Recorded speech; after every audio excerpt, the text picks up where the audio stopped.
Hi, on the Woodpecker today, as a Christmas gift to my daughter, I make this lamp.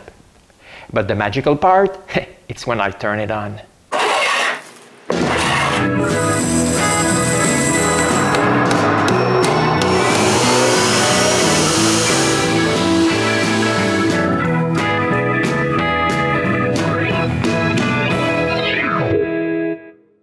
Last Christmas, I wanted to make something special for our daughter, so I decided to make this lamp for her new house.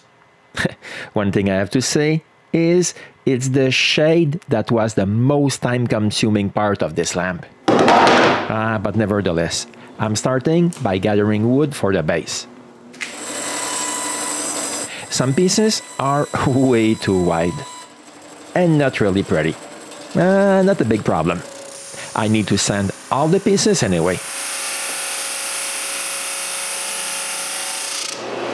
The lamp will be in oak and walnut.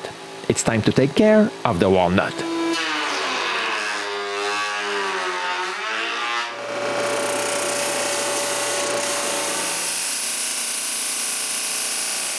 Before going ahead, I sand all the pieces really smooth. Then I cut 11 square pieces.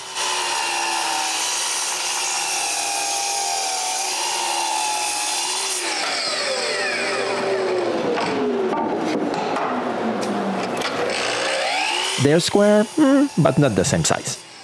Here they are. Now I need to mark their center, so I'll know where to drill later on. But first, I trace a circle on all of them. Before doing anything else, I need to take care of the bottom layer.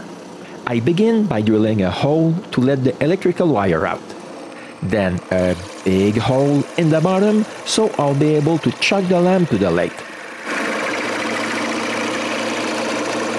Now I can drill a hole in the middle of each piece.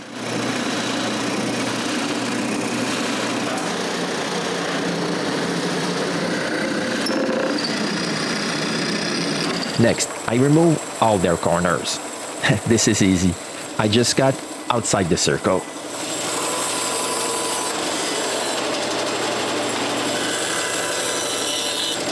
Then I can glue them together.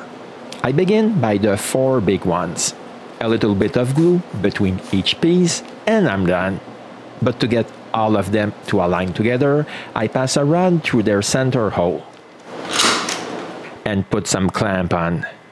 Next, I remove the rod because I don't need it anymore and clean off the excess glue. I do the same thing for the rest. But to clamp this, I put a threaded rod and use it as a clamp. This was not my smartest idea, but I only noticed it later.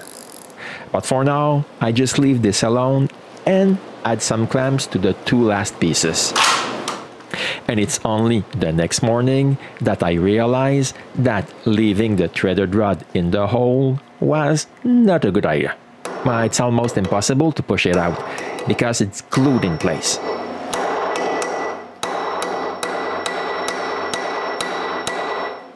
I also try to unscrew it.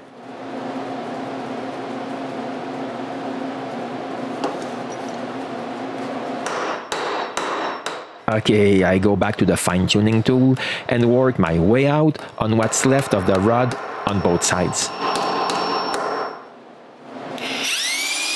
When it's moving a bit, I use the drill to remove it.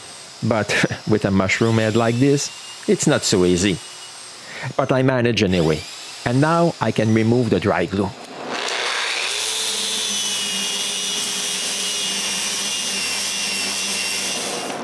And glue both halves together. But this time around, I remove the rod before the glue sets. And leave this alone for a while, because I need to start working on the shade. This will be all made out of walnut.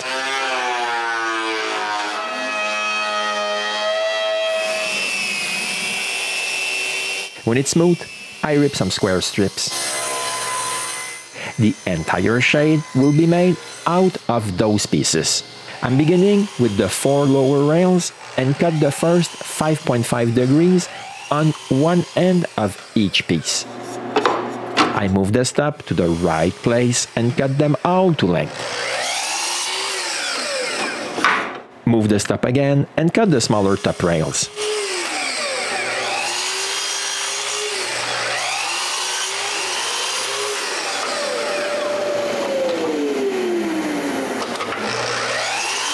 When it's done, I drill a hole in the end of 4 rails.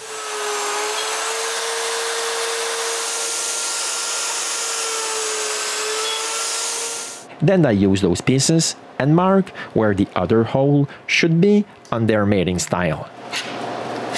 Then I can change my setup and with a piece of plywood cut to the same angle as the rail which I use as my fence, I drill the other mortises.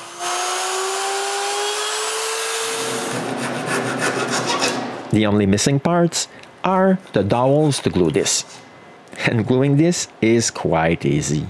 A bit of glue inside the holes and on the dowels, plus some clamps. I also cut a piece of plywood to check if the angle is right. When the glue is dry, I sand the excess glue and route a rabbet inside both frames.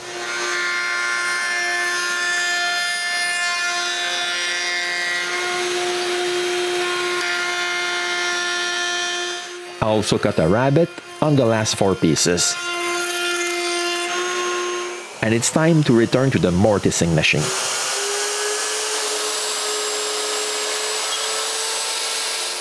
4 of the 8 holes are offset.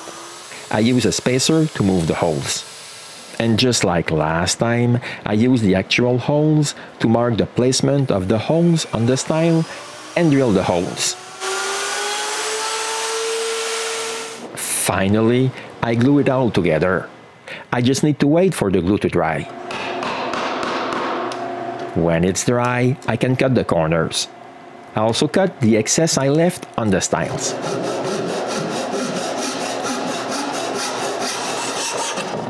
Then I sand all of them straight with the rails.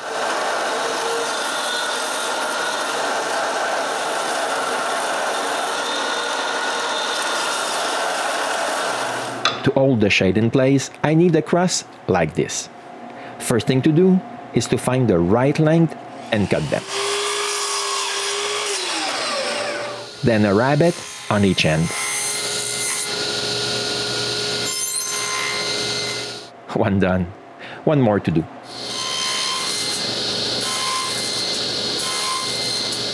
All done.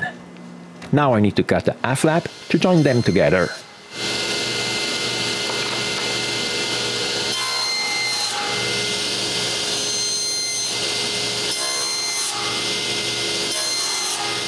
Okay, the saw blade was not high enough. I finished the job with the router plane. Now that it's perfect, I need to take care of the corner blocks. I begin by cutting a piece square. Next in half at 45 degrees. But to cut those two in half, I stick them together. Then I stick them on the saw, and then I cut them in half.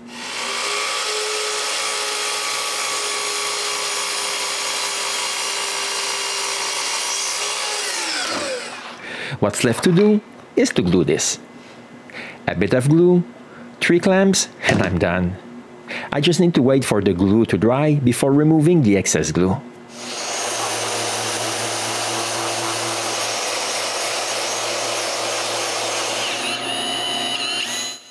I also need to drill some holes to fix this to the shade itself. But the shade is not finished.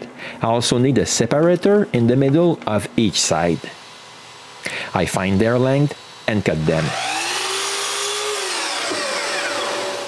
Next, I trace for the inside of the frame and cut some rabbets. I figure that it's easier to cut them with the miter saw. At least I can see my marks. But I'm not done. I also need to cut the mortises inside the shade. When everything fits, I can glue one separator. I do this 3 more times before I'm done. And when the glue is dry, I can give the final sanding. I think I'll stop part 1 here. And if you want to see Chantal's lamp completed, you'll have to come back to the Woodpecker.